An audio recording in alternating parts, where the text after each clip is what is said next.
abandoned luxury yachts, empty iconic landmarks. Dubai is collapsing and billionaires are fleeing. A yacht sailed past a column of smoke rising from the port of Jebel Ali on March 1, 2026. The smoke was from a missile.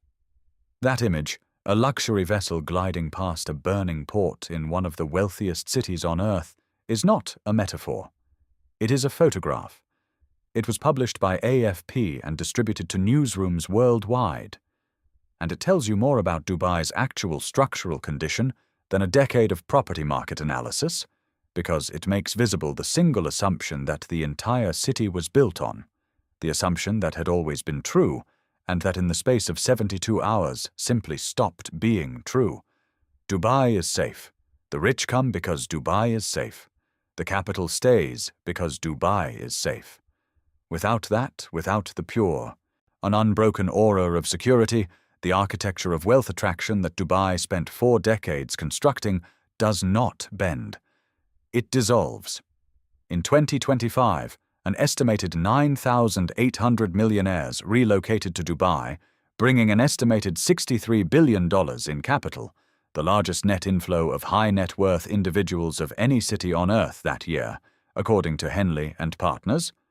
The top 120 families operating out of Dubai's International Financial Center collectively managed over $1.2 trillion in assets globally, a figure confirmed by Arif Amiri, CEO of the DIFC Authority, at the Future of Finance event in November 2024.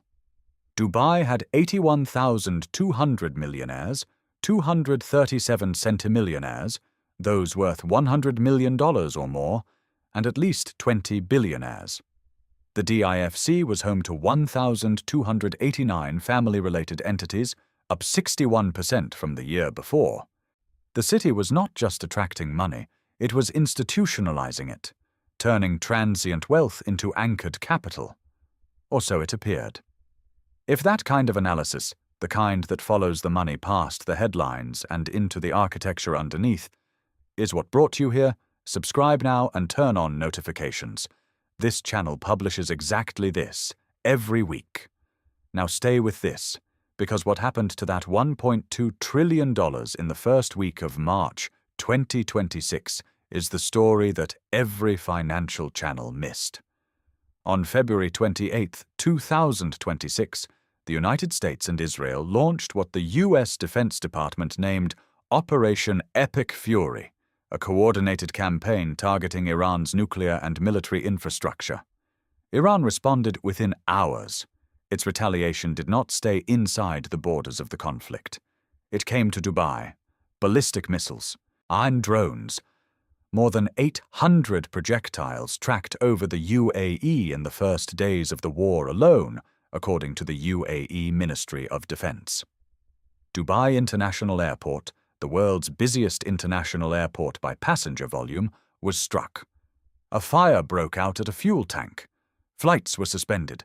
The Fairmont the Palm, a 5-star hotel on the famed man-made Palm Jumeirah archipelago, was struck by an explosion.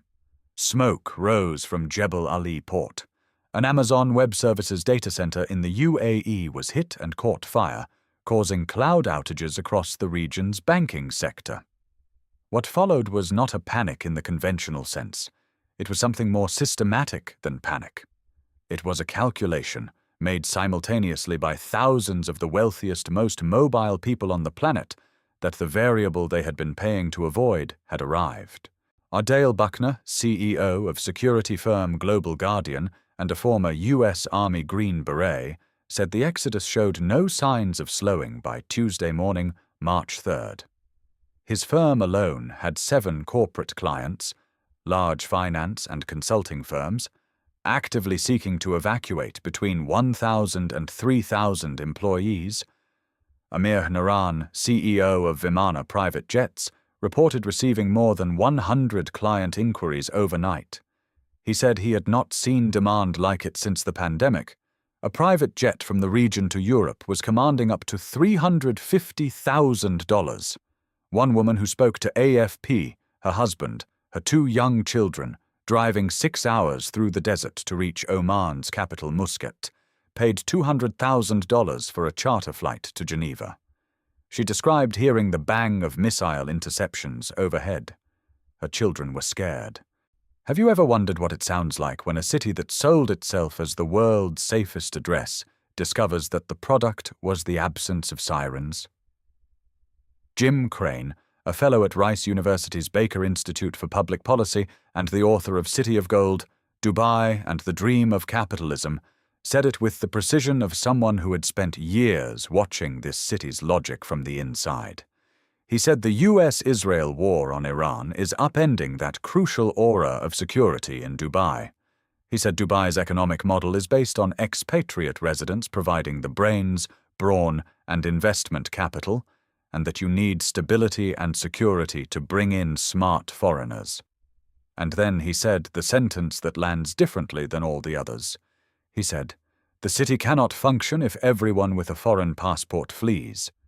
Dubai will literally shut down. Dubai is more exposed to the risks of an expat exodus than anywhere else in the region." That word, literally, is doing enormous work, because what Crane is describing is not a recession, not a correction, not a cycle.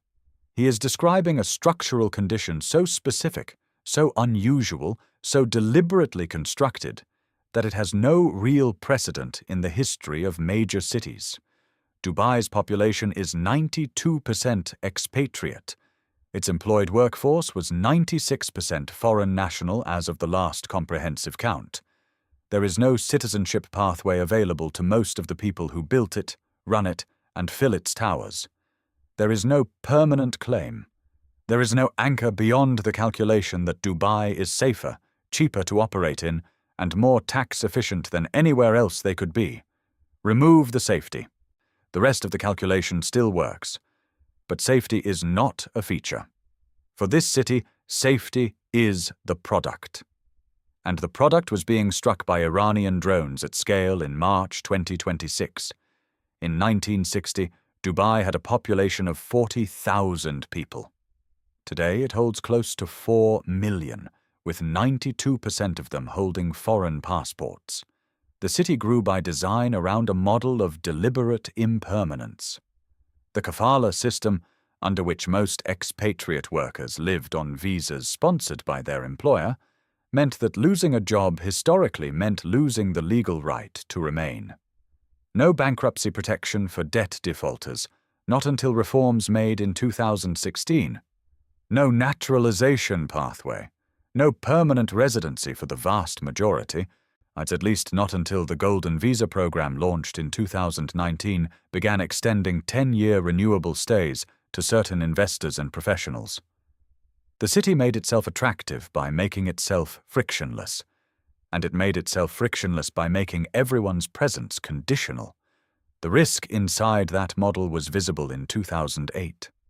On December 31st of that year, more than 80 vehicles were found abandoned outside Dubai International Airport in a single night. The Director General of Airport Security, Mohammed bin Thani, confirmed that 60 cars were seized on the first day of 2009 alone. Dubai-based motoring journalist Damien Reed documented the mechanism. When expatriates lost jobs during the global financial crisis, and when a bounced check was still a criminal offense carrying a prison sentence in UAE law, they faced a binary choice, imprisonment or flight. They chose flight. They left the cars. They left the apartments, the furniture, the leases, the debt. Ferraris and Lamborghinis slowly disappearing under desert sand in the airport lots. Construction and real estate, which together account for more than 17% of Dubai's GDP, saw billions of dollars of development stall overnight. That crash was recovered. Dubai rebuilt, diversified, and by the post-pandemic years had achieved something that 2008 would have seemed to make impossible. It had made itself the single most attractive destination for global wealth migration on the planet. The UK, under new inheritance tax reforms and the removal of the non-dom regime, was projected to lose 16,500 millionaires in 2025 alone.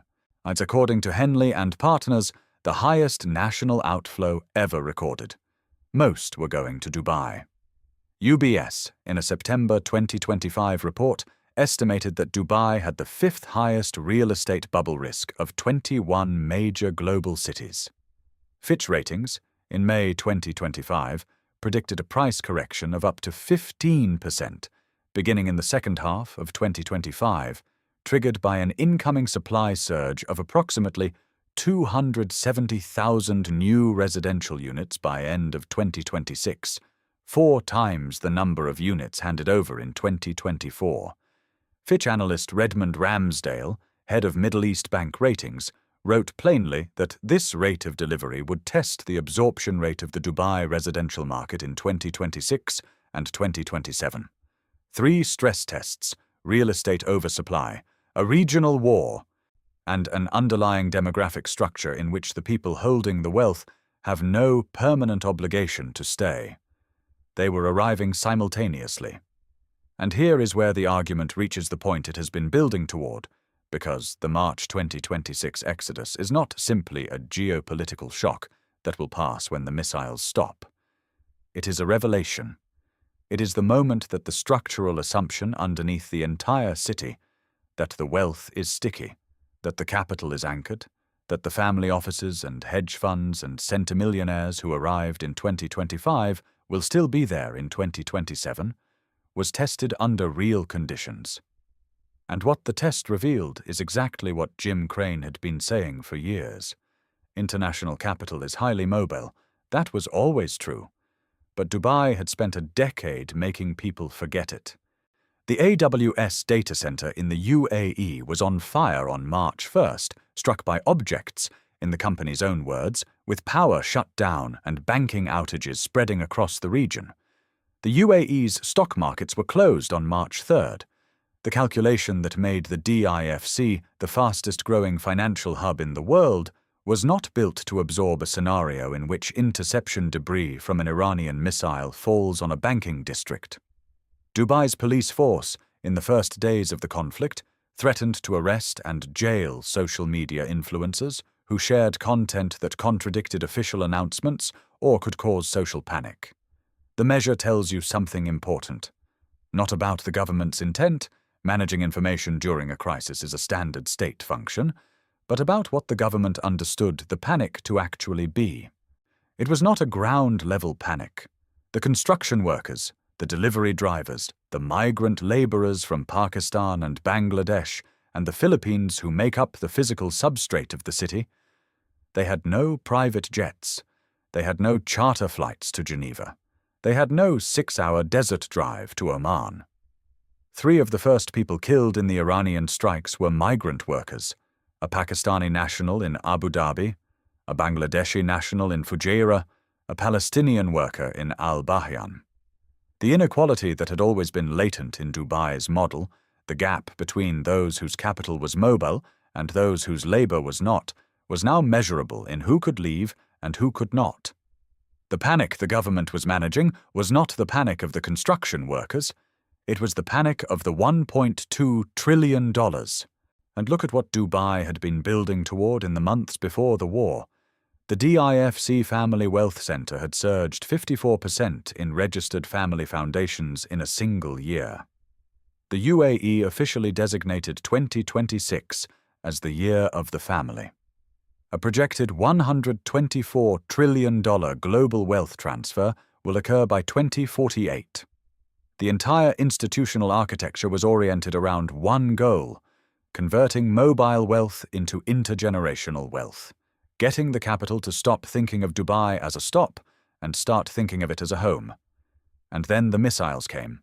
The question that sits at the center of everything that follows is not whether Dubai will survive this. It is a city with enormous reserves, a government with demonstrated capacity to pivot, and a geographic position that cannot simply be replicated by Abu Dhabi or Singapore or any of the other cities competing for the capital that Dubai attracted. The question is whether the specific model, the institutionalization of mobile wealth, the conversion of the temporarily tax-efficient into the permanently domiciled, can survive the discovery that the safety that justified that conversion was never as absolute as the product required it to be. You can build a city for the permanently temporary. You can build it spectacularly, as Dubai proved. You cannot market it as the world's safest address, and then have an Iranian drone land in Terminal 3. The product was not the towers. It was not the tax regime. It was not the golden visa, or the DIFC, or the 10-year residency, or the branded residences on the palm. The product was the absence of sirens. If you've lived in Dubai, worked there, or built something there, what did the first night of missile strikes change about how you think about that city and what it was selling you? Leave your answer below. If this kind of analysis is what you came for, subscribe and turn on notifications. The next video is already in production.